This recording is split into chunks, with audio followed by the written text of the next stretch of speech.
பாவம் பண்ணாதவன். அந்த அதிகாரம் யாருக்கு இருந்துச்சு? இயேசு கள்ளத்துக்கு அடிச்சாரா? என்ன சொன்னாரு? நான் உன்னை ஆக்கினைக்குள்ளாய் தீர்க்கிறதில்லை, இனி பாவம் செய்யாதே. எவ்வளவு அன்புள்ள தகப்பன்.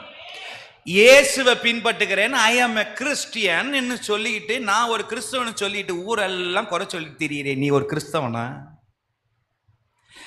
அவளையே மன்னிச்சு அவளை தண்டனை கொடுக்காம உன் வாழ்க்கையை மாத்துன்னு சொன்ன அவரை பின்பற்றுகிறேன். நீ அடுத்தவர்களை எப்படி பேசுற? உன் தவற உணர்ந்தியா? சிந்திச்சுப்பார். பொய்யான வாழ்க்கையை விட்டு என்ன செய்யணும்? வெளியே வரணும்.